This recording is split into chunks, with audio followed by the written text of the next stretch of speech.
when it comes down to it and you're meeting with a buyer, does the first person who mentioned price lose? What? Really? I'm Sylvan Bell. I'm coming to you live from Sacramento, California on a perfect day to talk about sales and a perfect day to talk about you and pricing. And I'm in the forums last month or the month before, and this guy's like, hey, the first person to talk about price and sales loses. And you know, some people jumped in and said, no, you're wrong. And some people jumped in and said, yeah, you're right. Now I'm going to give you my belief. In the world of sales, there is this thing called price conditioning. And you absolutely positively have to price condition the buyer. So which side of the fence am I on? You got to tell them some sort of a number. Now, I'm not telling you give them the number. You can give them ranges. You can give them amounts. But here's the thing. That buyer, when they walk in, they're like, money, money, money, money, money. How much, how much, how much?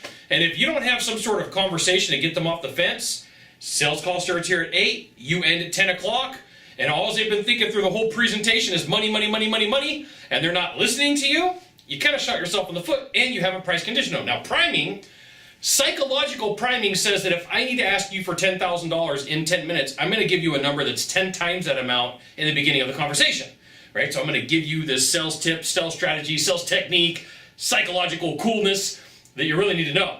So, buyer comes to me, wants to buy a $10,000 watch, right? I'm going to talk about how in the life of the business, they've made 100,000 of these watches. 8 o'clock in the morning, 100,000, 8:20, 8:30, 10,000, right? So you can't do some sort of priming psychologically if you haven't talked about price or any type of number. And if you're expecting that that buyer hasn't looked up something online, doesn't have some sort of price reference in their mind, you're crazy. So there's plenty of times when I was doing in-home sales and the product I was selling was $12,000 to start. That was it. That was like the starting introductory price that somebody could get from me was 12 grand, right? And maybe they had other salespeople out there that would talk to them about something like 6, 8, 10. After I built rapport and I did the magic 20, which means I talked to them for 20 minutes before we started talking about price and price conditioning, I would say, hey, look, here's some ranges of what we have to offer.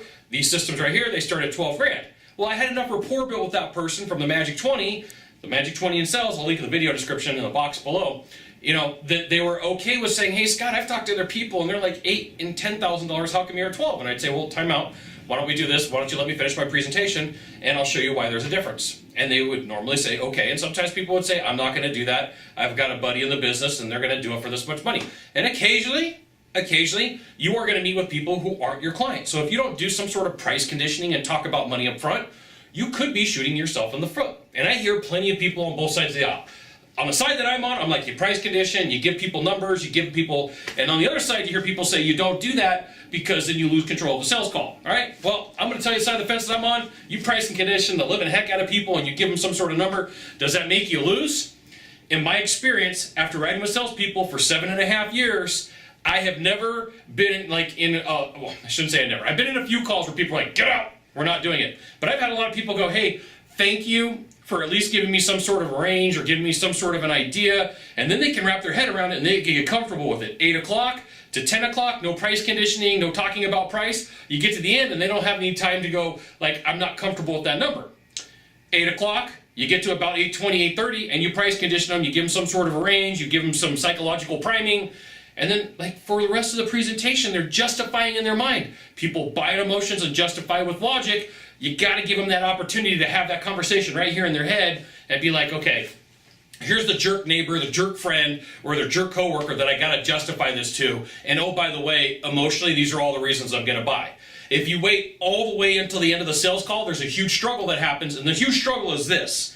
In the mind of the buyer, they don't have enough time concept. They don't have enough area in their brain to justify that price unless you've talked about things to have happen up front. So I'm telling you right now, the side of the fence that I'm on, you price condition the living heck out of a buyer. You do give them some reference point, but not right through the door. You do have to spend the magic 20 with people, and the magic 20 in sales and the magic 20 in building a rapport process means you spend roughly, that's the magic number, roughly 20 minutes of building rapport. Now, if you go too far, one of the things is you're going to have to end up doing buddy sell. The person comes to you like, hey, Scott, you know what, can't I just wait till tomorrow? We're buddies, we're going to go fishing, we're going to barbecue, we're going to hang out, right? Not going to happen. Doesn't happen that often. It happens, but not very often. So, first person who mentioned price loses? What? No way. No way. Hey, agree or disagree with me? Put in the box below. You agree or disagree with Scott Sylvan Bell or Scott Bell Consultant, my YouTube channel? Me. Do you agree or disagree with me? Should you price condition the buyer? Should you talk about price? The first person who talks about price loses? I say they don't. I say that as a salesperson, you win by doing price conditioning up front versus waiting until the end. There you go. If you've never been to my channel, you got one thing to do. One thing. Find the subscribe button and click on it. Every time I send out a video, you get an update that says Scott Bell Consultant sent out another fantastic video. You should check it out, which you should. We'll see you soon. Aloha.